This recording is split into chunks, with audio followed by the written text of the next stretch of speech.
All right, let's do this. All right, guys. Good morning, everybody. Welcome to Caliber Corner Season 4, episode number 234. We're coming to you live from God's country, Nebraska, Lincoln, Nebraska, to be exact. Central time zone, the greatest time zone in the world. But anyway, we're going to go ahead and get this. We're gonna go ahead and get this party started. We've got a fun little discussion today on just larger caliber rifle rounds. You know, it doesn't, you can define what larger caliber is to you, but we're looking at maybe 30 caliber on up. And then I've got a list of 7 largest big game rifle cartridges. It's going to be kind of fun to take a look at it and kind of the idea behind what it was. Some of these were popular at one point. Others were just rare, you know, kind of like prototypes that never really took off. But anyway, we're gonna have a great discussion on this. Maybe throw out there, what do we think are some of the great, just kind of all around larger caliber rifle rounds that are out there. So those of you watching on the chat, feel free to chime in there if you want to. And we're going to go ahead and get things started. I'll talk about Thunder on the Prairie 2022 here in just a little bit. But before we do that, let's let everybody go ahead and introduce themselves. Squib, are you still with us? Are you still with us this morning, sir? I am, but I won't be for very long. So okay. Just want to tell everybody, have a good show. Honorable mention, the 577 450 Martini Henry. And bye, Alicia. All right.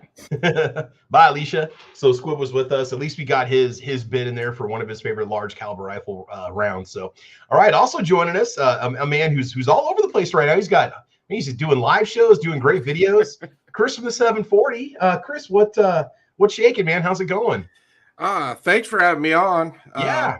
I'm enjoying myself. I'm in the middle of my 4-day weekend, and we went to New to Us gun store yesterday and did a tour in there, and the guy was super cool, let us film in there. So got a video coming up today of that gun shop, and bought a couple cool things while I was there. And so yeah, I'm just glad to be here this morning and enjoying not having to work for a few days. Oh yeah. No, I'm not saying this as a promo, by the way. My dog might start barking. I might have to shut the door. But anyway, just as a compliment to you, Chris, I watched your video on the Monstrum. I think maybe it was the Raven scope that you did. Yeah. You got kind of that little dressed up AR that you're shooting it through. Hang on 1 second. I'm going to close the door. Okay. I'm a dog. Stop barking. Damn dog. There we go. Okay. So anyway, what I want to say, Chris, is watching your video, your production, your music, your lighting, the content, the way you did that review on that optic, top notch, man. I mean, that's seriously like rivaled what I've seen from some of the bigger channels that are out there. In fact, even more. I mean, I'm kind of jealous because I don't do much with, you know, the whole production side. So if you guys want to watch good videos, good reviews, go watch your video on the Mon. And I'm not trying to push the Monstrum. I'm not even an affiliate. I have no links for them, or I'm not sponsored by them. I mean, yeah, they donated some stuff for Thunder on the Prairie, but that review that you did where you put a couple hundred rounds through it, you showed the accuracy before and after, did it hold zero? That was really good. That was it was like, what, 10 minutes long or something? And, you know, I like what you do for your videos. So if you guys want to watch good quality videos where it's not just somebody saying, yeah, it shoots good, and they shoot like a steel plate 5 times and, you know, they give you their discount code, check out Chris's channel, man. I mean, there's a real high production value in your videos. But that I like rivals, discount you know, codes. What's that? I like discount codes. No, I do too, but the actual video itself is trash. Let's just throw it out there. I mean, if somebody's standing out there for, you know, you know, I'm sorry. I'm just going to say it because it's like, you know, yeah. Yeah, those discount code videos suck ass. No, the codes are great. I'm just saying that they're just doing it to get an affiliate link out there, and they don't really give you much of a feel for what the product can do. Yep. They just kind of, I'm sorry. I mean, you know, and even I do some short range tests from time to time, but just check out Chris's channel. And yeah. Chris, you put a lot of time into those videos, or do you get them put together? Do you do all that? If you tell me you do that stuff on your phone, I'm going to be incredibly jealous because No, I don't. I'm old school I do a lot of filming with the phones, but no, I do it. I do all my editing on a PC. And okay. Yeah, but thank you. I really appreciate the comment. No, I was watching. I was like, how's this guy not have, you know, 20, 30, 40, 50,000 subscribers already when you're making a good, you watch it, it's like, you know, I learned a lot about the product. You showed us the reliability of it. You know, you talk about how long you've had it and you shot it. So I'm just saying, you guys need to check out these smaller channels because they make a lot of great content. It's, yeah, you're always getting your larger algorithm channels getting pushed across you on the feeds and stuff, but really go out there and search around. There's a lot of great content out there. So, you know, all right. And then also tell us about your podcast, Chris. What's that all about? We just kind of do a general discussion, a little all over the place with reloading. We do a lot of optic talk on there. Red dots and handgun red dots are some of my favorite things to review. So we do a lot of that on the channel. It's just a fun, it's a really fun podcast to get everybody to coming in because we get reloaders, we get competition shooters, so we get a wide spectrum of people. So we do that on Wednesday nights, every Wednesday night from 9 to 11 Eastern. And there's like I said, there's a whole other section of the gun community that's just like us. And I'm not trying to say we set any standards, but there's another group that are pro 2A. They love to shoot. They believe in what they believe in. And, it's like, wow, we really all have a lot in common. And we don't even know. I didn't even know half these guys that are on your podcast. And I'm getting all these great channels to subscribe to and stuff. So, it's just cool, man. It's cool. Discover a whole new community. Yeah, it goes the same way with you, too. I mean, I've found a lot of great channels through you. So cool. Did someone say reloading? What's that? Yeah, these guys do. Yeah, they do. Yeah, no, it's like an all-in-one chat, man. They might go from like going straight up talking about reloading to then talking about, some old gun to talking about some kind of ammo. You never know what they're going to discuss. So it's really, really good. It's the joke that I can't talk about anything but reloading. Oh, I think so. Do they talk reloading? I was like, yeah, they talk reloading, No, that's cool. That's cool. Let's see here. And then, Chris, do you know who Chico Wise is? Are you familiar with Chico Wise? Oh, yeah. Everybody knows Chico Wise. He's like that. He's that celebrity that I know that guy. He's like on Instagram all the time. He always does lots of reloading videos and stuff. And you guys check out Chico Wise. It's ChicoWize. I honestly don't know if he's got a channel on YouTube, but I follow him on Facebook and I follow him on Instagram and stuff. I've been following him for years. But like he's kind of in the Reloaders Network and stuff. Yeah. He's got a YouTube channel, and then because he's a big part of the Georgia Shooting Connection. So okay. Yeah. He makes some pretty good videos. So we've got a little disruption out there in the chat. Why didn't 300 Blackout make the list? Here's the problem with these polls. I wish they'd give me like 12 options. They give you 4. So I'm trying to pick 4 of what I think might be some of the most common, large caliber rifle rounds. And honestly, I wasn't thinking 300 Blackout, but 300 Blackout, we've had whole discussions on it before, whole podcasts on it before. You said 30 caliber or greater. Yes. No, I understand. Yes. So the definition of what you're saying is a larger round is not 300 Blackout. Yes, we were trying to start at 30 caliber, like 30 carbine basically, and go up from there. Essentially, was the idea. I don't know. It was just an idea. Since we talked big bore revolvers last week or whatever, we can talk larger bore rifles this week. So yeah. All right, so Foos, let's go ahead and move on to you. What can somebody find if they go check out your channel? What can they expect? What's going on? Just major match video. I haven't put anything out since Nationals last year, about October. But I do have a couple matches that I shot. Made one major and then one that it's a semi-major. It's level 1, but it was over 2 days, 20 stages, 2 different guns. So, yeah. So E-Rock is saying 300 Blackout is 30 caliber and stronger than 30 carbine, sir. I don't guess what is the actual diameter of it's a 308. 300 Blackout. So it would qualify then as a 30 caliber round. Yes. Yeah. That's 30. But still, it's more powerful than 30 carbine. No, you use the 5.56 case, but you're using a 30 caliber bullet. So right, but it's still an intermediate cartridge. But I know you're talking about. I'm not talking. I don't want to talk intermediate versus, because some people say 308 is considered small arms ammo. You start saying small arms is not big bore rifle, whatever. That wasn't the idea. It was just getting above all small arms. Yeah. Yes, exactly. Yeah. I don't know. Maybe the topic was too complicated for today. I have no clue. I just thought we'd roll with it and we'll see what happens. So the idea is I'm thinking like discussion. It is. So we're going away from 22 LR. Let's just say that. So there you go. Yes. There you go. All right. So guys, make sure you check out Foos. He's been with us pretty much since day one. Guys, great person he's in all the podcasts. You see him all over the place. So make sure that you definitely just because I have no life. No, dude, don't worry about it, man. No, this is your life. This is your life. Hanging out with us, chilling, going to the range, living the dream. I mean, there's nothing wrong with that. Nothing wrong with that. No, I have no life. All right. Hey, I'll let you say it. That's fine. But I mean, you work and you play. That is life sometimes, So I say that, and I think this is the only weekend I don't have something scheduled until the end of June. Yeah. And it started back in end of February. So every weekend I've been gone. So maybe I do. So there you go, man. You got something going on. You're not just sitting there not doing anything. I mean, at least you're doing something with your life. Give yourself some credit, man. Give yourself some credit. It's all good. Let's see, we got SS Pawn out there. Good morning, everybody. 8th thumbs up says Stan. SS Pawn. So good morning, Stan. Good morning, sir. Good morning. And last, but certainly not least, probably the king of the big bore rifles, we've got Single Shot. Single Shot, what's going on, man? How you doing? Oh, not too bad. Good morning, everybody. How's everybody doing this morning? I am presently over here in central Missouri. I'm going to be headed towards Maine here in just a little while. What part of central Missouri?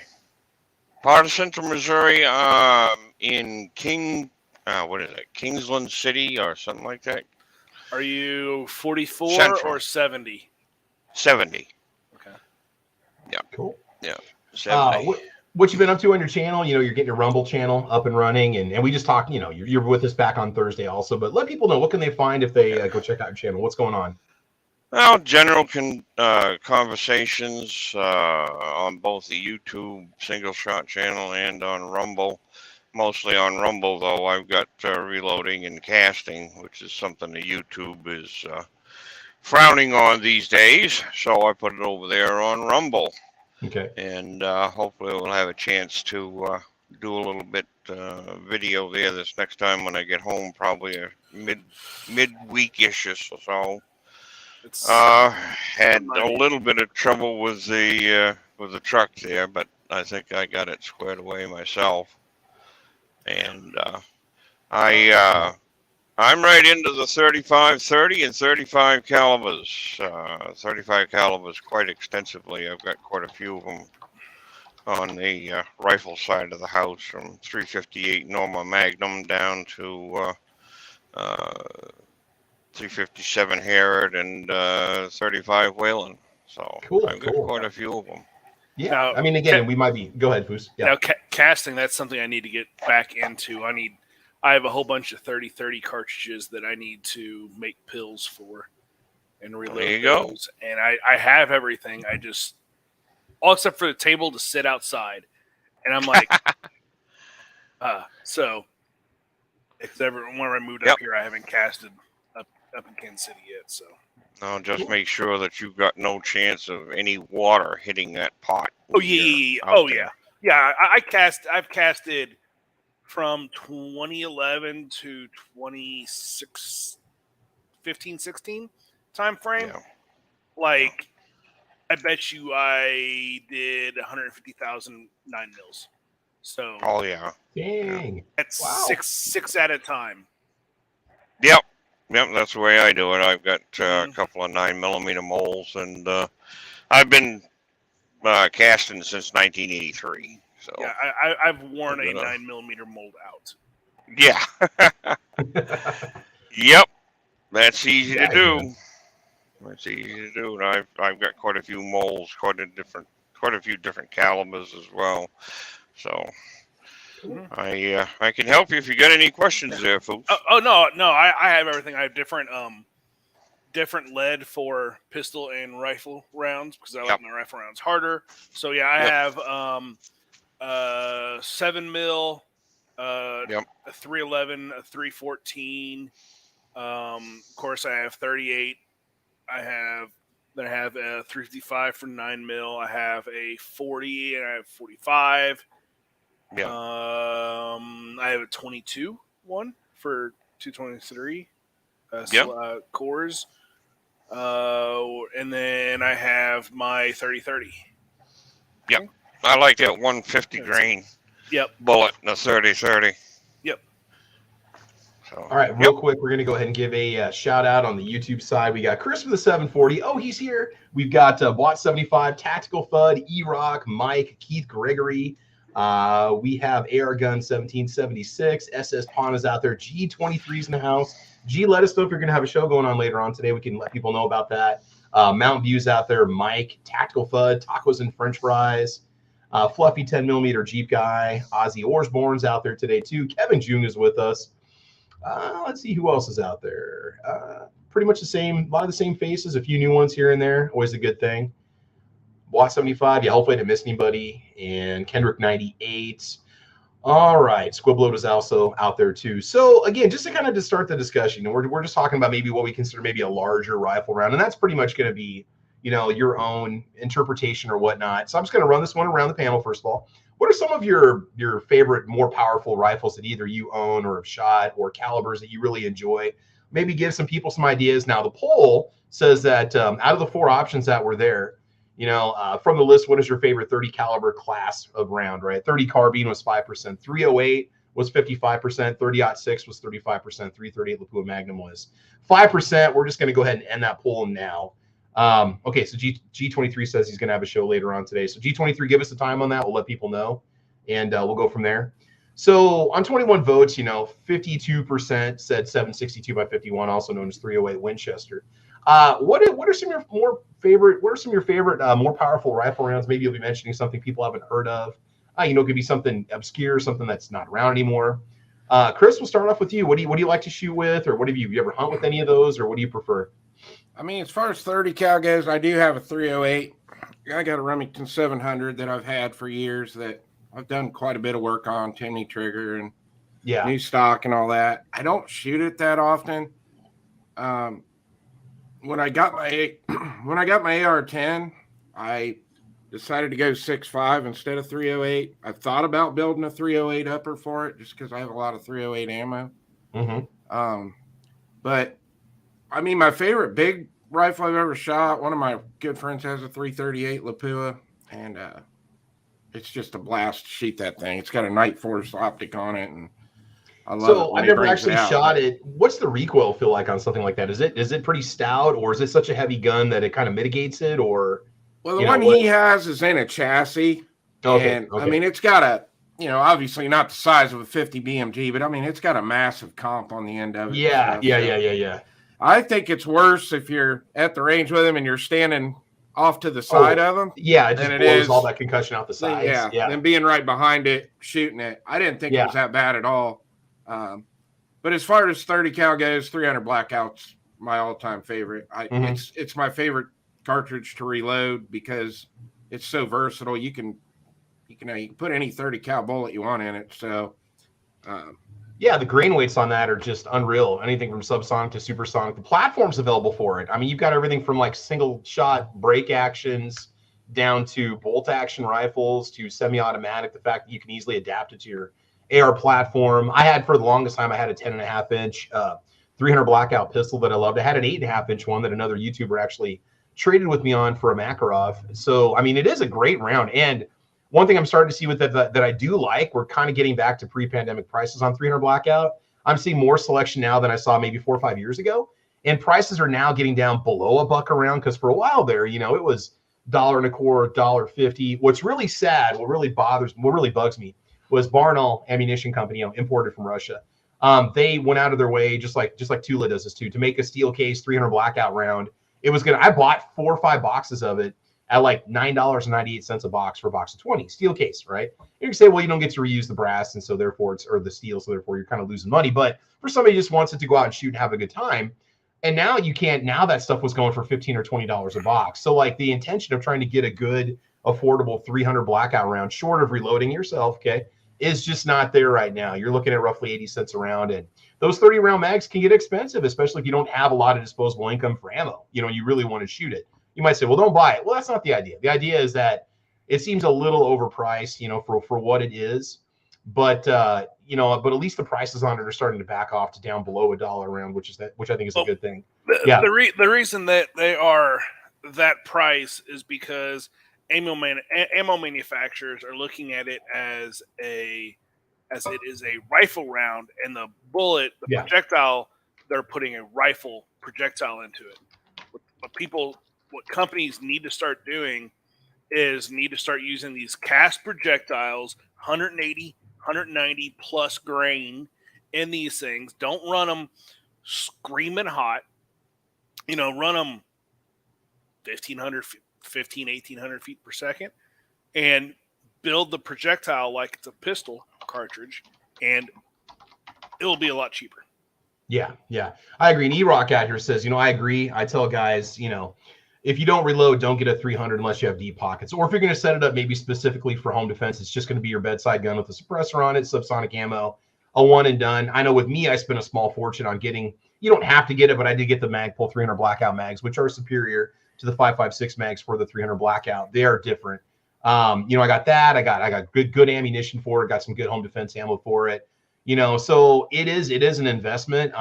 You know, it sounds cool. It sounds awesome. And then you start to see what it's really going to run you, you know, at a price that's going to be basically almost double what 5.56 is going to run you. But again, you are getting that much more, you know, ammo for the money. You're getting that much more power for the money. And the fact that you get such a complete powder burn out of such a short barrel really does make 300 Blackout not a bad idea. Plus, you know, for hunting purposes, I know Ruger, they make an American Ranch in 300 Blackout. I believe there's also a mini 14 in 300 Blackout that you can get too. So it's got its place. I mean, it definitely is. And the fact that you can also, you know, hand load it to do pretty much whatever you want. It's a very flexible round with the multiple grain weights out there too, which is what I like about it. But yeah, it's an expensive one to get into. And the fact you can trim down 5.56 brass if you want to, you know, save money on 300 Blackout, that's always an option too. But you could also go out and buy, you know, a buddy of mine to start a ammo company. He was looking into that, and it was cheaper for him to go out and buy a 55-gallon barrel of 300 Blackout brand new Starline brass than it was for him to buy 223 and then convert it through machines. Yeah. And time savings. So that's another thing is, like, if you don't want to convert, you can still go out and buy Starline brass. Mm-hmm. Yeah. So it's gonna save you having to worry about any kind of inaccuracies in your grind and stuff like that, or just the time and the cost. But Fluffy 10mm Jeep guy says I get SIG 300 Blackout for $17.99 for a box of 20. Yeah, I mean it's that and 30-30 are just so expensive right now. I don't know what it is with 30-30, what's going on, but that's also really hard to find. I got plenty, but any rifle round other than 223 is going to be expensive. Yep. Might as well plan on a buck around 243, 270, depending on what you go with for the projectile. So of course it's volumes, it's economics. 223 and 308 are the most popular rounds, the most used rounds. They're going to make that in volume, and they're going to be able to, because they make it in volume, they don't have to make X amount of cents per round to get their profit. They could sell it to it cheaper because they don't have the labor cost of swapping the machines from one caliber to that, like 300 Blackout, 30-30, and just keep swapping it between calibers for those runs, just like all your hunting stuff. I mean, all that stuff needs to sit there and swap caliber changes on the presses that presses down, so it's not making money. Yeah, that's true. Or they have to set up a whole separate line and a whole different setup of, a whole different, basically production line for that one caliber too. So that doesn't make it any better. No, because they'll just convert it from whatever large, like 308. They'll stop 308 and start up, I don't know, 7 mag or something like that. Yeah. One good thing about 308, and for me, that's one of my favorite cartridges. I got the Ruger American, and I did a series of videos on it. Went to Foos's place last summer, got to learn how to reload it. Tailored an FMJ round that was fairly inexpensive, that felt the same, performed the same at 100 yards as the polymer tip. Hornady that we loaded, 38 grains of powder, great round. I mean, 308 is definitely a favorite of mine. And the thing is, there's always going to be new cartridges coming out claiming to be the 308 killer, and they're saying, oh, 308s, it's going to be so. It's so not necessary anymore. It's so outdated. Yet there's so many guns out there that run it. I mean, the chances of 308, like 380, really disappearing are going to be pretty rare. So, in the U.S., what like calibers inside or game inside the U.S. are the neat quote unquote need for everyday American in the U.S. 5.56 and 308 will take care of it. There are niche markets. Yes, that need to squeak out performance, because not everyone's going to be sitting there shooting. Oh, my closest range is 1,000 yards, 1,000 to 2,000 yards. Mm-hmm. The percent of the country that number one has access to those ranges, let alone uses those ranges, is so minuscule. I'm going to say it's maybe 5 or 10% tops. Of the actual shooters that go. I mean, a lot of your I would say, I'm thinking of our state alone. There's only a couple of ranges in the whole state. Yeah, 1% maybe, unless we have just a good slew of long distance shooters we just don't know about. And that's going to be a whole different thing, because you go to compete in those matches, you might not even have 1,000-yard range nearby, you know. So Foos, let's go to you then. What are some of your favorite larger caliber rifle rounds? What do you enjoy shooting? What do you see as being kind of a good all around like big bore caliber? What would you say? Like 308. I do like 308, but I enjoy shooting my 54Rs better than that, just because it's cool. It's more of the rifle and the history of that cartridge than anything. You know, and here's the thing. I say this before. It would be pointless, but wouldn't it be cool if there was and maybe there is. Maybe I just don't know, but a modern production bolt action 762 by 54R. I'm not trying to be a FUD, but it'd be so cool if just one of these companies would just throw one out there. Guys would buy them because especially if they designed it so the chamber would safely, could easily cartridge or run steel case ammo. Because there's so many of us are sitting on that ammo. You know, there is. Okay, who makes it? Modern, is it like? Yeah, it's import. It is stupid expensive.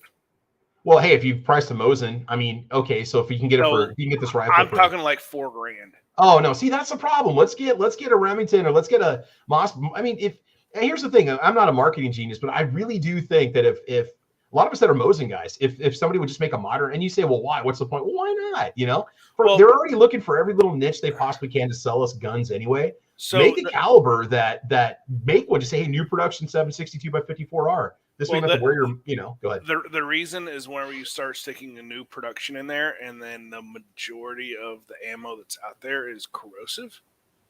You're not. Well, you can always get Tula. There's always Wolf. I mean, I agree, but there's so much out there that is, that is just, the 54R from Span cans. Yeah. But who's going to shoot that? Those are like $300 a piece now. Nobody's going to run those things. People are sitting on them because they're investment pieces. I mean, seriously, I'm just saying, if you look at, I still have 55 cal ammo cam. I mean, granted, it's open from back in the day. I would go shoot that all the time. But I just don't like cleaning the corrosive stuff. Yeah, and I shoot non-corrosive. I shoot either Wolf, which really ran well through my Mosin, or Tula, through my Mosin. And I don't want to. I'm not worried about wearing out the Mosin, but that's becoming a collector's piece, and I don't like to shoot it as much because I want to keep it in good condition. Because someday I'll probably sell and buy a car with it, 20 years from now. So I mean, whenever I've gone hunting, I've taken my Type 53 Chinese M44 copy, and that's what I hunt with. Yeah, I wish we had something other than like an expensive semi-auto, like Dragunov style rifle chambered in 762 by 54R. It would just be cool if just run a production. I mean, because like I look at the Ruger Ranch that I have in 762 by 39. They are very, very hard to find if you can even find them on the shelves. And when you find them used, they're running for $800 or $900, and they're still in production. And that's one of the few 762 by 39 bolt action rifles that are out there now. There's the CZ series. The CZ has a new series coming out, but those are still $600, $700, $800. I think there may be like Zastava imports one also. I think I've seen it over on Atlantic Firearms, but it would just be cool. It'd just be cool just because I'm saying from a marketing standpoint, a lot of people would buy one because, hey, I can shoot 762 by 54R and not have to take the Mosin out, or, well, I don't have that caliber in my collection. Let's add it, So anyway, that's just me with wishful thinking. Usually if you wish hard enough for something, you usually get it. So, because I complained about not having a decent 762 by 39 bolt action rifle for years, like a new production from an American gun company, and boop, Ruger drops one, and there you go. And part of it too is it uses the magazines from the Mini 30 or Mini 14, one of the two, Mini 30, I think, and that helps. And you can swap the mag well out, and you can actually use the AR-47 mags in it if you put a 5.56 mag well in your Ruger Ranch 762 by 39. But it would just, I'm just saying, if they did that, wouldn't it be cool?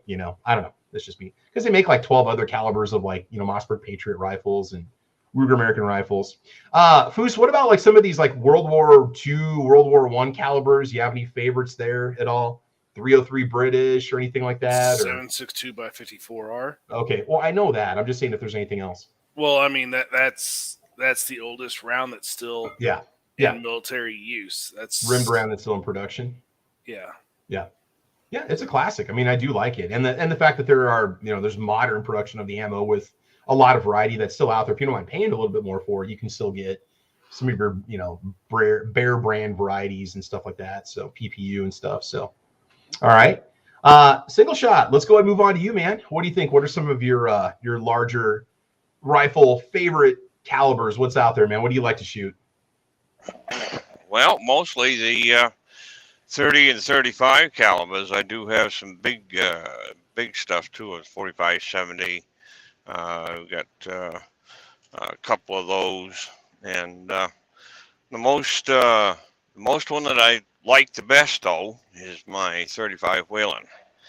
That's 30-06 case, necked up 35 caliber, and it's very effective on just about anything we've got here in this continent. So that's going to be one of my favorites, I guess.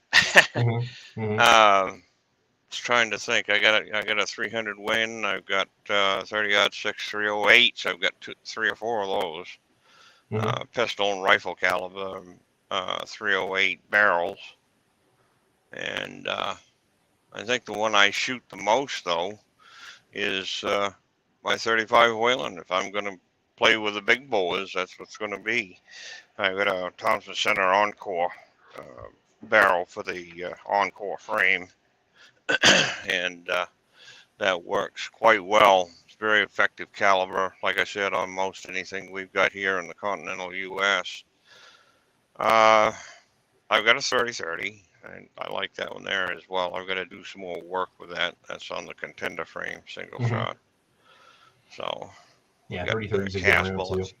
Yes, it is. I'm starting to see a lot more 30-06 back on the shelves now too. When I was at Shields last night, they had an entire shelf of 30-06. I was no 30-30, but they had 15 different brands of 30-06, which again, that's another really good cartridge. But you got to be careful if you've got some of those more vintage guns. You know, if you're not running on like like an M1 Garand, if you're running, we talked about this before. If you're running your modern hunting ammo through that, you might want to get a adjustable gas port on that so you don't bend the op rod on it and stuff. So when we talk 30-06, you know, a lot of guys might have these Milsurp rifles they buy, and then they go buy, you know, modern box of Federal Fusion, and they like tear their gun apart in the process, you know.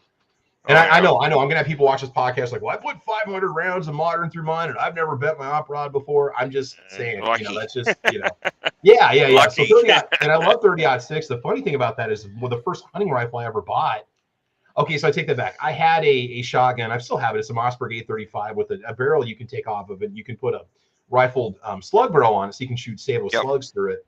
And I was running a Hornady SST round through it for deer hunting my first year. Second year, I got a Mossberg, and they don't even make it anymore. Great shotgun. Don't remember the model, but it was a polymer stock. This would have been back in the early 2000s. And 30-06, just kick like a mule. You know, you hear that expression a lot.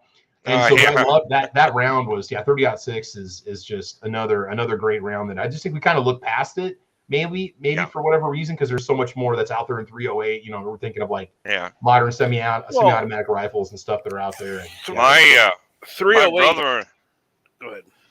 My brother and I like 30-06 as well, and he had a 26-inch Pro Hunter barrel for the Encore frame. But he doesn't like the longer barrels, and I had a Thompson Center Custom Shop 30-06 20-inch barrel with the muzzle brake on it, and he and I traded once before on 308 barrels, long barrel for a shorter one. So he and I talked about that, and I said, well, why don't we just swap barrels? So I've got his 30-06 barrel, he's got mine, and we're both going to be putting them on the bench there to see what they're going to be doing. So there'll be probably a video for that one. Yeah, I don't have a lot of experience with Thompson Center rifles. You're a huge fan. Your family's huge fans of them. What is it about those rifles that you like? Because they offer so many different calibers, just like Weatherby. A lot of people don't realize just vast, you know, amount of calibers that those two companies offer. A lot of times they're very, you know, maybe even almost like Wildcat grade calibers that nobody else is making a gun for. Is the Thompson Center rifles in general, they've been good for you overall? What do you think? Yes, they have been. They're very accurate. You've only got one shot, but you know that first shot when you're gonna fire. Yeah. Well, I mean, you can get used to that, and it's easy enough to swap around over to get that second shot. So it's not difficult at all. Once you open that action, it's just like a single shot shotgun. It opens the chamber as well. Just grab that casing, throw another one in real quick, close her up. You're ready to go for the second round. Mm-hmm. And I know they've got some more basic models essentially that you can get that are, that are not quite as expensive. You don't have to spend, Right. So you can get some older ones, and they offer some more affordable break action ones. I think they do a 300 blackout break action that's like $350, $400 or something like that. It's just standard blue. Yeah. Has a pick rail on the top. So, yeah, I know you've been a big fan of those, and so that's always an option. And they make so many different calibers and so on. Now for these, I'm seeing 223, 243, 308, 30-06. Oh, yeah. A good friend of mine that worked at Kittery Trading Post, his name was Harry Merchant. He passed here a while back, but he was huge on it, even more than I.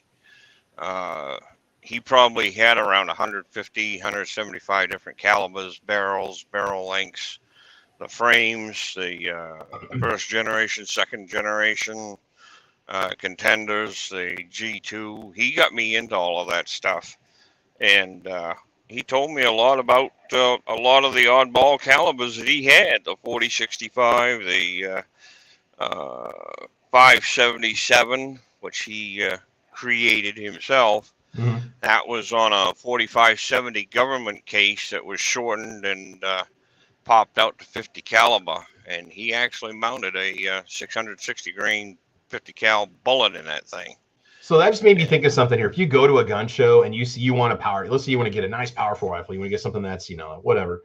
You might see something and think, oh, this is, it's fairly inexpensive, or this is a great deal on this rifle. This is odd. And then the caliber, it's like, you want to make sure there's still ammo in production for it, because you might find some older gun that the ammo was just kind of a one-off from one company, or maybe they're going to give you a couple boxes of couple crusty boxes of ammo that come with the gun. It's like, if you're going to get away from some of the more popular calibers that you tend to see advertised on every gun company website, you might want to make sure you've got some ammunition available for it. I'm thinking about Squidload, when he bought a Martini Henry rifle, he didn't realize that, it's almost it's an epic process to get ammunition for that, or to load ammunition for it, just because of what you need and the cost. It's like, got this awesome looking Milsurp rifle, and oh my God, it's $12 a round. What? Or $5 a round, because you got to buy this vintage brass, and it's just crazy. I'm looking at the chat here.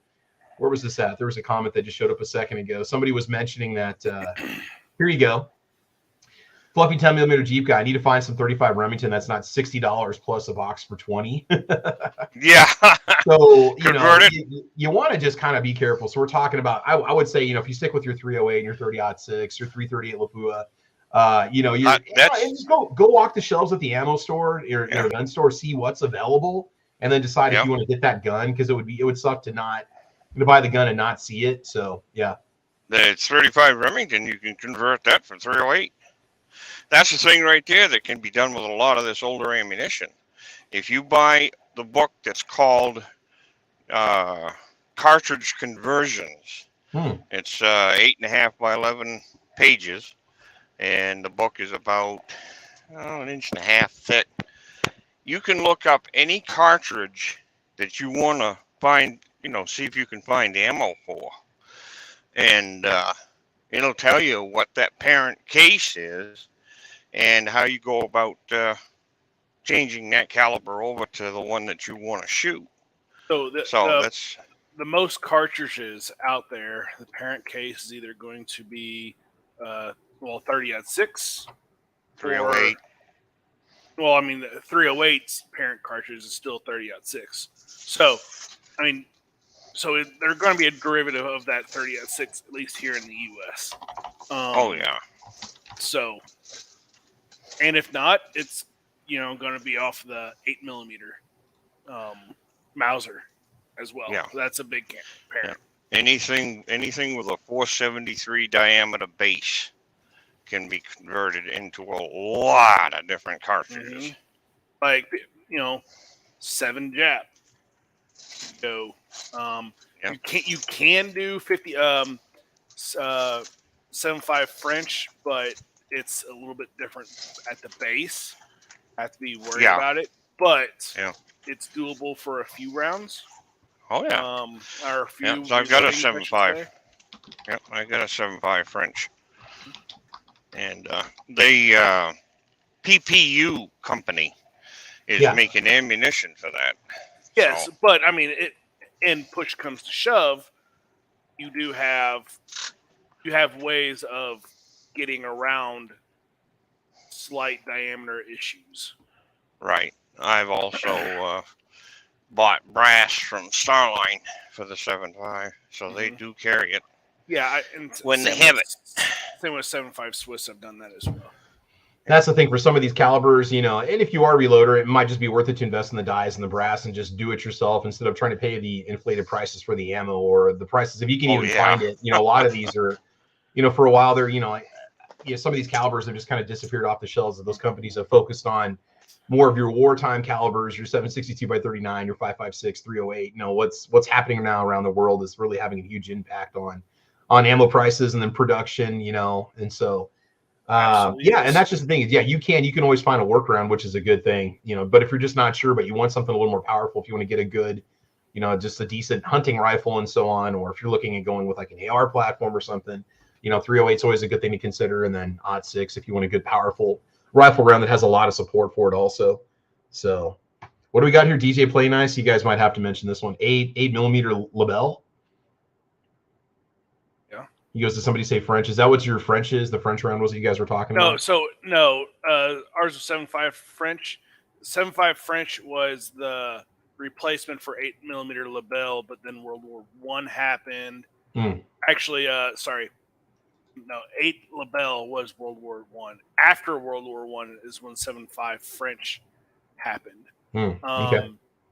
So 8 Lebel was a 7.5 Lebel neck down, I think. 11.5, not 7.5. So that is a old black powder cartridge that was adapted for smokeless for the Lebel. After France developed the smokeless powder, so it was the first smokeless powder round out there. But since it was a conversion, it wasn't made for smokeless. It wasn't made for the straight walled case, quote unquote straight walled case that we're used to seeing, like 30-06, 8mm mileage or stuff like that, the smaller bore stuff. So it has a double taper to it. So it's how like 7.62x39, you put a bunch of them together and you start making a circle. Yeah, it's even more so with the 8 Lebel. Okay. But yeah, it's 8mm 323 diameter. Okay. There was a comment that was out there earlier. Somebody had mentioned 30-30. They'd love to shoot 30-30, get into 30-30, but it's so expensive. I mean, just for the heck of it, I went over to Gunbroker, which is always a bad thing to do. But I went in there and filtered down, buy it now, lever guns. The least expensive 30-30 you can buy on Gunbroker is $729, and the Marlin 336, those are running for $795. So I am kind of curious what Ruger's gonna MSRP their 336 for when it comes out. I'm already seeing their SBL 4570s. There's gun stores that are selling them for $700 over MSRP. They're selling them for $2,000 when the MSRP at $1,350.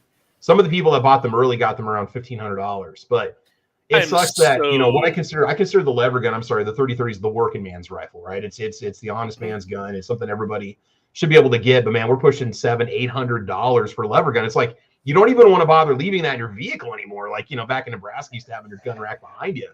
Maybe it's proportional. Maybe they were. Yeah, maybe adjusted for inflation. They were. So happy that I got my Winchester that was made in the late 60s, early 70s. I think maybe 72. I think it was made. For like $230. I buy a J barrel 30, Marlin 336 for $750 or $800 if I didn't have one. I mean, I've got a Henry and I'm happy with it, and then the Henrys, don't get me started on that. They're hardly ever on the shelves when I go to the gun store. I mean, I know they're making a second factory and stuff, but I don't think I've seen a 30-30 on the shelf in a year from Henry. I've seen the Golden Boys. I've seen their 22s and a few, like one or two 4570s, a couple 357 lever guns, but it's just, it sucks that and even the Rossies are are pushing $700-800 now, where they used to be $450-500. So, but I haven't heard when those. I thought those 336s from Ruger would be out by now, but those are going to be. That's going to be another one. It's going to cost you $1,000 if you want one. So, I mean, I'm not just here to complain about prices all day, but I'm just saying it kind of sucks that a lot of these calibers, a lot of guys want to get into. It's such an expensive buy-in anymore, you know. I want one of those new 4570s so bad, but I'm not going to pay that. Have you watched any of the videos on it at all to see like the comparison videos? Ruger really is making. I'm sorry, they're making a superior firearm to Marlin. The everything about it is just they put so much more into it. Now, what was the Marlin 4570 price, SBL price before? Were they $800, $900? Do you have any idea what they'd go for? $600-700? Do you guys know? What did a Marlin no clue SBL sell for? Okay, because I mean you can get them, you know, they're going to be about $1,200 or $1,300 on Gunbroker right now. But yeah, I mean $1,500, $1,300 I think is the MSRP maybe on the Ruger. And they're beautiful. They're awesome guns. I mean, I've only seen them, you know, videos and on pictures. I've never seen one in real life, but they look pretty good. So Defense Dad says 30-30 equals range therapy. Yeah, I mean, I would probably just think and get one of the Rugers. It's never going to lose its value. I mean, it's always going to, whatever you buy it for, you'd have no trouble selling it for that price. But I mean, everybody's going to want one once they come out. So I just got a feeling the prices on them are going to be ridiculous unless you can get your hands on one. Plus, part of me's like, okay, it's going to look nice, but I don't know if I want to buy a first production new gun. It's like, okay, is it going to have problems? Is it going to have issues? Are they going to change things on it? Because even my Ruger Ranch was an early model, and there's a few minor changes that Ruger made to that gun, like with the barrel especially. So I kind of wish mine had, but doesn't. But yeah, my take is I never get first couple year production. Yeah, firearm or production anything. Like even in vehicles, the first time, like the new Broncos or whatever, I would let the Broncos go and mature a couple years before. Let them kind of work out some of the bugs and issues that even the dealers can't even seem to fix. I know I watch so many car videos and truck videos, and it's like, you know, they have this problem or that problem with it. And that's going to happen until they get the tooling and the manufacturer down pat. Even though they test that gun for 50,000 rounds at the range before they put it in production. I mean, I remember them bragging about the TX22s, you know, the Taurus TX22s, and saying, oh, yeah, we ran, you know, 80,000 rounds through the multiple guns, blah, blah, blah. And then people buy them, and then, like, they start having barrel issues. They had a whole run with bad rifling in the barrel, and they, you know, wore out prematurely. So things like that, it's just like, okay, is it worth taking a chance or not? But New York Outcast comment of the day, I've been holding off till the 300 Poor Man round comes out. So, so Chris, what's up with those wall hangers behind you, man? I was supposed to give you some crap for that or something. I mean, I'm giving you, I used to set a rifle here all the time. Now I just put fun stuff up behind me, but yeah. Well, no, I remember a few weeks ago you made a comment that you weren't displaying the guns in the background anymore, and I thought, well, yeah, I probably shouldn't be doing it on your show either. Oh no, you're welcome to. You go right ahead. I just don't. I've just decided to kind of swap it out because I've always done that. Now I just put my ammo box behind me or some hats or something. I just wanted to mix it up. But dude, you put your gun up there. I don't care as long as you're not holding in front of the camera. We're not going to get shut down, so it won't be an issue. Oh, we hold so many guns in front of cameras that don't matter. I'm not going to take a chance. With my luck, I'd be the one that gets the strike, so I'm not going to take a chance. So but that's fine. Hey man, you do. I know they do it on other podcasts and stuff, and that's cool. But of course, I mean, I shouldn't even be showing off manufacturers and talking prices. That's supposed to be another thing that'll get you shut down. I do that all the time. So, you know, DJ Play Nice, same thing's happening to guitars. The used market's finally dropping, but the prices on new stuff is going to stick and stay. I'm thinking it'll be the same with firearms, the new normal.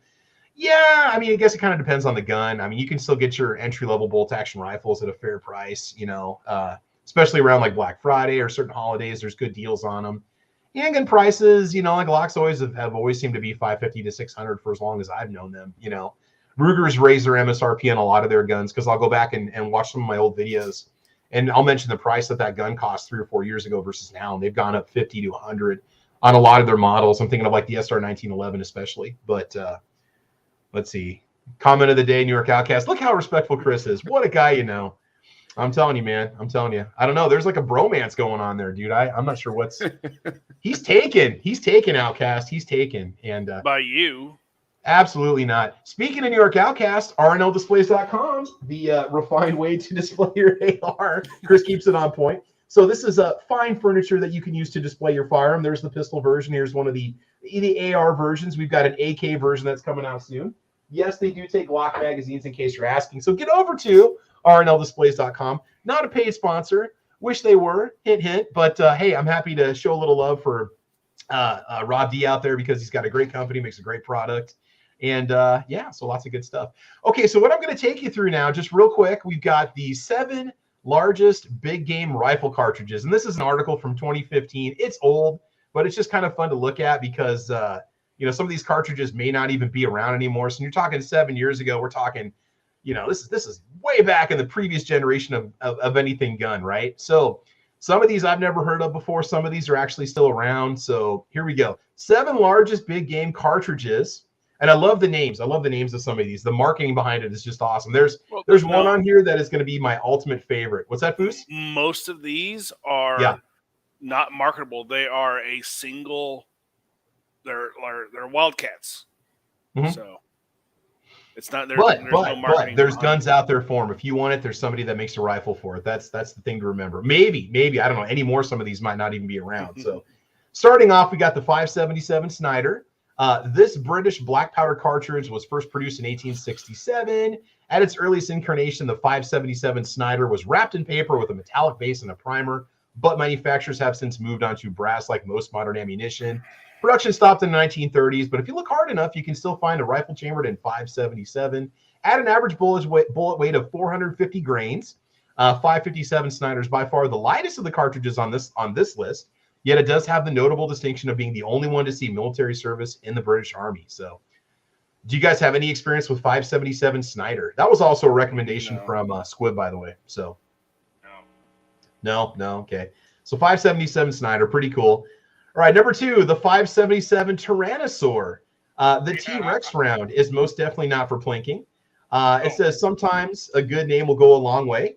And a big round, aptly named the Tyrannosaur, will definitely boost your confidence in the field. The cartridge was developed in 1993, great year, by the way, by A-Score, specifically for use by professional guides. It's derived from the popular 577 Nitro Express.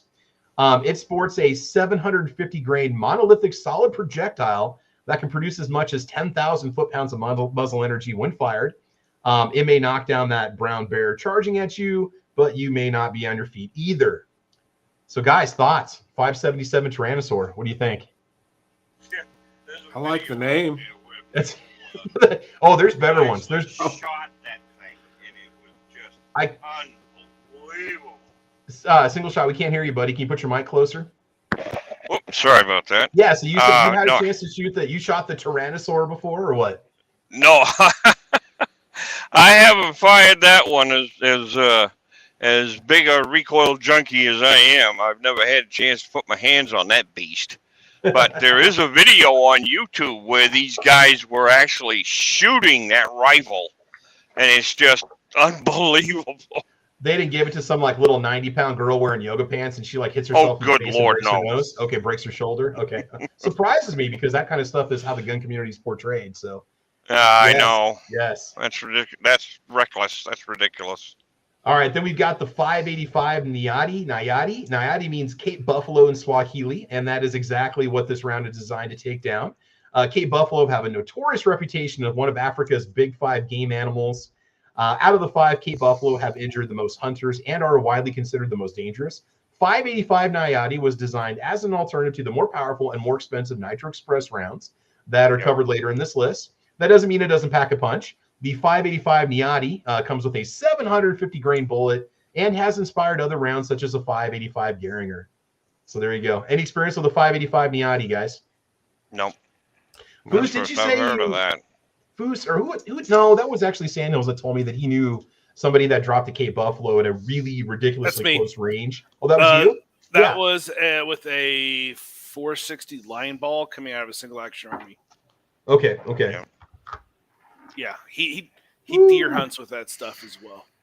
Like he has about 600 or 700 acres down in northern Arkansas, and every year he has like several buddies come out to hunt on it. But there's one rule that there's no rifles; everything's pistol.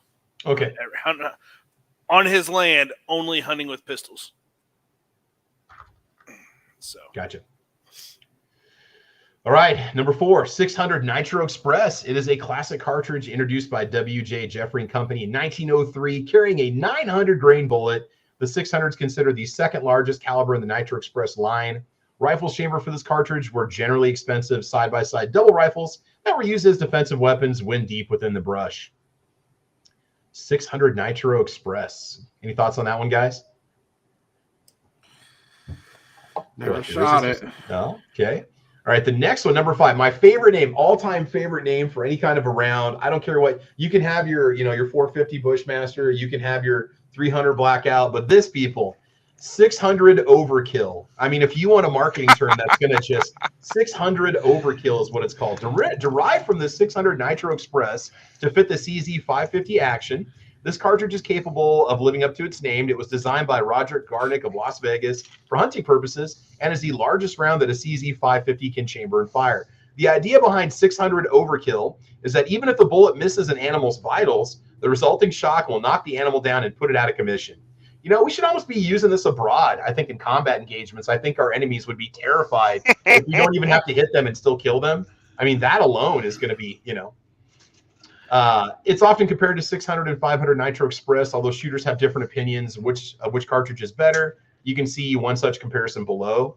So they've got some pictures. I don't know which one's the 600 Overkill, but 600 Overkill that just alone is, And then there's the boring 700 Nitro Express. That's number 6.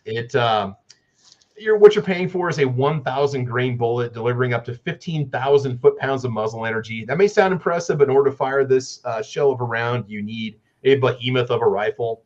Reportedly, 700 Nitro Express creates 10 times the recoil of a 308 Winchester and 4 times the recoil of a 4570. So 700, that just doesn't even look fun. I don't even want to watch this video. I'm worried this guy's going to just blow his shoulder out or something. I don't know. Looking at what he's got sitting off to the side, though, I think he knows what he's doing. So, yeah, 700 Nitro Express. A lot of those are shotguns, though, I think. Well, they say that they're shot out of double barrel side-by-side configurations is like brush guns or 2-shot, big game guns. Yeah, elephant guns. Yeah. Man, you hope that second round takes it down. And then last but certainly not least, we got 950 JDJ firing custom 2,400 to 3,600 grain bullets and reportedly matching the power of a World War I tank round. The SSK 950 JDJ is considered by many to be the world's largest movable rifle cartridge.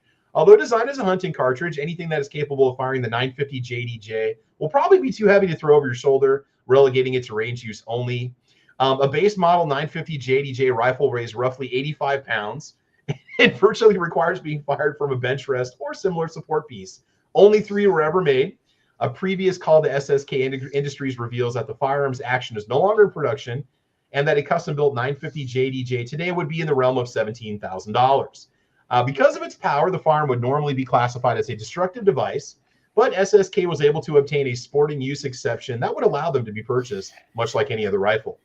Unfortunately, the recoil from this rifle is rather significant. They put that in quotes. If that's not enough to keep you a spectator, each custom-made cartridge for the gun is worth about half a day's pay on minimum wage, if not more. In the video below, several guys from Knight's Rifles try out the first 950 JDJ ever made, a lightweight prototype that set the mold for the rest. While it may be a good 30 pounds lighter than its bigger cousins, the gun can kick like a mule. Actually, probably just the mule just literally kicks you. So an optional muzzle brake for it weighs 13 pounds. So 950 JDJ, the caliber to settle all caliber debates. Look at that. I mean, just look at that thing. It's just like a block of concrete that the barrel's set in there. Look at that thing. Oh my God.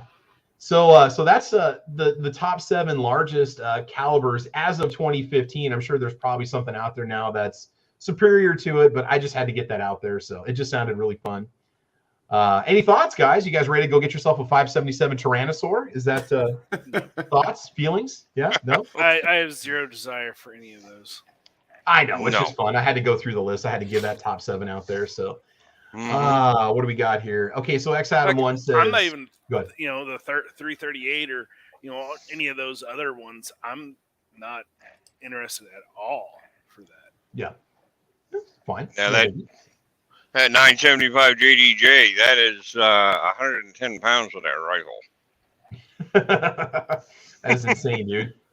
You're like lugging a person on your back when you take it off into the brush. So You gotta have like a mount on the back of your Toyota for it. You know, you have to have like your tripod mount on the back in there, whatever those are called. Yeah, you just sit there you're out there on the savannah with it. You know, you probably wouldn't be able to afford it. You probably wouldn't be able to afford to buy the Toyota after buying that gun. No, not at all. Not at all. Travis? Yes, sir. You forgot one. Go ahead, man. I didn't. I'm just saying that's what the article is. Half those I have most of those calibers I didn't even know they existed. So what did we forget, man? You tell us. What did we forget? Ronnie Barrett's 20 millimeter. The 50 BMG? No.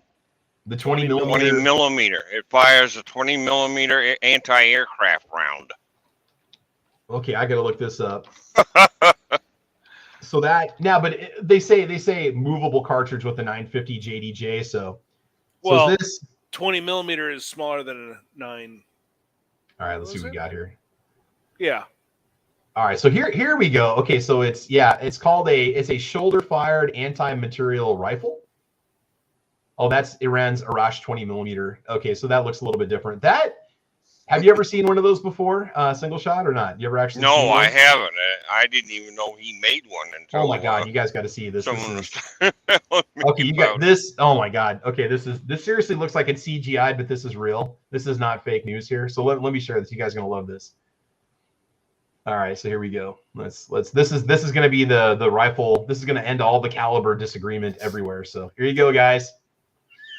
Look at that, man.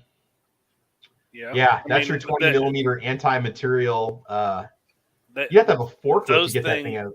Those things were popular as anti-tank guns, World War I to beginning of World War II. I bet you the recoil is probably not that bad because the thing probably weighs 200 pounds, I mean, that barrel alone is just going to be solid steel, not to mention the little muzzle device on the end of it that's going to be even thicker. So, dude, that's awesome. That is absolutely awesome. I wonder if it takes Glock mags. All right. So anyway, that's just kind of a little bit of fun there to see what's going on. Also, one that I wanted to mention because it is available in a bolt action platform, the full 50 Bushmaster. So we had a chance to shoot this, and I was surprised at the amount of recoil this thing generates when run through the AR-15. I did finally get a magazine for, by the way. I did a 450 Bushmaster Bear Creek Arsenal test and had a great time shooting it. It does kick pretty well, man. I mean, you're not ready for it. I almost kind of felt sorry for the lower because it was such an impact. I'm like, man, this thing is going to tear my lower apart. But it held up, and my lower is one of my oldest ones. I brought 2 spare lowers with me in case I broke anything. But I'm going to be using an AR. What's that? I've never shot it in an AR. I have a 450. I love it. I love it. It's pretty good. I don't even know what you could compare it to. Man, I don't know. It almost kind of feels almost like a 308 kind of kick, but through an AR. I mean, I guess AR-10, it would be comparable to an AR-10, I suppose. But it's a pretty hot round. So I'm gonna have a couple more boxes of this at Thunder on the Prairie 2022, and people can have a chance to put a few rounds through it if they want to. And then I'm gonna give away the mag and the upper, just a little drawing at the range day. So somebody's gonna go home with it, which is cool. Optics are gonna go separate, but you at least get a mag with it, so you have a proper mag. A lot of guys say, oh, you can use a 5.56 mag. I don't know. The follower in the 450 Bushmaster magazine, it's completely scalloped out. It's totally a cylinder. There's no raise or anything on it at all. So maybe you can, but I don't know if it's good. I tried chambering one round of 450 Bushmaster out of the 5.56 mag because somebody said you could do it, and all it did was jam the gun. It jammed the first round and wedged the second one behind it. Mm-hmm. So it's not you. Maybe it worked for you. Great. I didn't get those kinds of results. So, okay. Last thing I want to mention here before we go ahead and call it, guys, I do have a funeral that I'm attending today. So got some stuff going on, but anyway, things to talk about. Thunder on the Prairie 2022 is coming up here. That's going to be June 4th. If you're interested in this, it's a range day event where we're going to get a bunch of YouTubers together. And it wasn't a prerequisite that you have a YouTube channel, but understand if you come to it, there's going to be a lot of filming going on, a lot of times where people want to use certain parts of the range. It's going to be in Firth, Nebraska, which is just south of Lincoln, Nebraska, just like 10 minutes outside of Lincoln, 5 minutes outside of Lincoln. $25 for the day. There may still be some lodging available for it at a very, very fair rate. If you guys are interested, email me at thecalibercorner@gmail.com, or you can also email defensedad@defensedad1@gmail.com. And I mention this every episode. We still have spots available for it if you're interested. I think we have at this point probably 15 people signed up, 15 YouTubers signed up for it, which is really cool, or friends that want to come shoot. So people come into it and understand what they're kind of signing up for. But we are going to have some great raffles. I've got two of the uppers behind me that we're going to give away, a 5.56 upper and a 450 Bushmaster upper. They've been tested on the channel. We showed you videos of them. They run really well. And somebody's going to get those. We're going to do drawings for the attendees. We've also got, I think, 3 total optics for Monstrum that we're going to be giving away. We've got the Marksman and the Raven. We're going to give those away in a raffle also. Probably make it if you win one, you're going to be out of the raffle, and then somebody else can have an opportunity to win. I'm going to have ammo there. I've got 1,000 rounds of 9mm and 1,000 rounds of 5.56 just for people to play around with and, shoot, give a chance to film some content. There's a few YouTubers that are attending that I've never met before, which is really cool.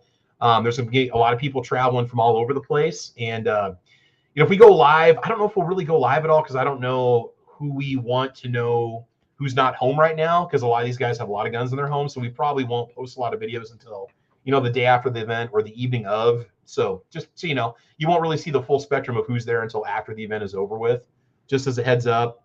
Real quick, wanted to get X Adam 1's comment out there. He says, I'm late.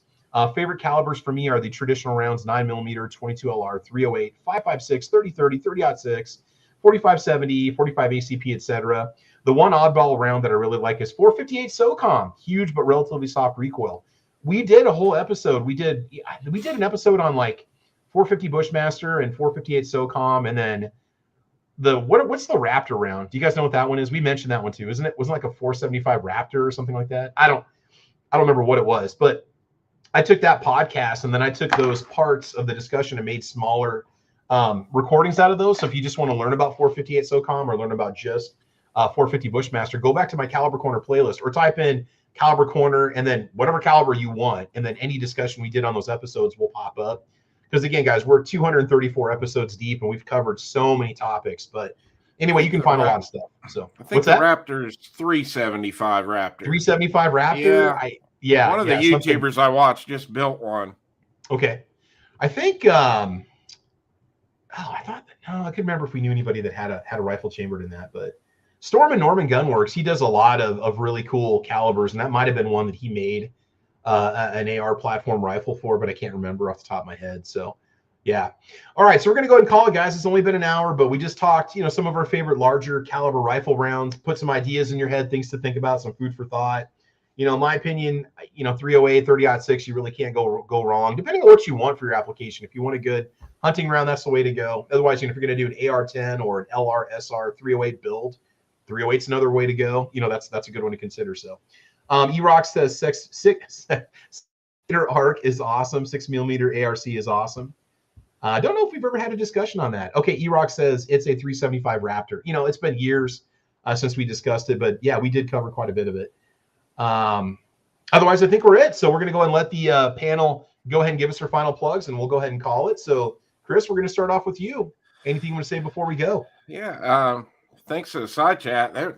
Great side chat today. Thanks for having me on. I love doing this show on Saturday. So cool, this week I've got I'm going to be doing a 4-part series. I'm bringing the TX22 competition back. I've done a ton of upgrades on it. So I'm going to do 4 different videos over the next 2 weeks. So I got to ask a quick spoiler alert. Is there a lot of aftermarket support for that, for the competition model right now? Yeah. Are you finding a lot out there? Triggers, slides, mounts? Can you basically just totally customize the gun with what's available? Yep, through Tandem Cross. Oh, Tandem Cross. Yeah. I know they started doing compensators for it initially, I think, or for the original TX22. Yeah. So that's the videos I got coming up. And then Wednesday night, my live chat, 9 to 11 Eastern. Awesome. That's going to be 8 to 10 Central. So the only time that matters. you poor Midwesterners stuck in the East Coast time zone. I feel so sorry for you guys trapped in with all those hoity-toity East Coast people. Sorry, Single Shot. But yeah. All right, man. Well, guys, make sure you get over there, subscribe to Chris's channel. A lot of great content, a lot of good stuff. You're missing out if you're not over there subscribing. So like and subscribe and show them a little bit of love. All right, up next, Foos. Foos, anything to say before we go? No. All right, man. 308, good choice. 308, good choice for you, you think? Yeah, I like 308. I'll be bringing 6-ish hundred rounds of 308 up there for the Hoya. And I can't remember, what did you got? Howa. Is it for the Howa? I kept thinking you bought a Ruger American. So yeah, the Howa. Yeah, I wanted a Howa. I think it was called the Game King package. And they only had them for a short period of time at Shields, and they had a nice scope with them. They were like $4.99. Has an awesome Hogue, kind of a sticky overmolded stock for it. Beautiful stock. Yeah. I'll be bringing my bolt action up. Cool. At Howa. Ooh, I should bust out the old C308 there. Get to set me out. Now that I got that new trigger pack in it, dude, it's beautiful. I was going to say you don't have the trigger pack though. No, I do. I've got the MP5 trigger pack in it. I know, but you don't have the trigger pack in it. No, I gave it to Night Strike. I know. And do you know what was wrong with it? Did he tell you? What wasn't put together right? One little flap from one spring was off, so that was causing it to do the unintentional double tap. No, it wasn't double tapping. You weren't pinning the barrel, pinning the trigger back.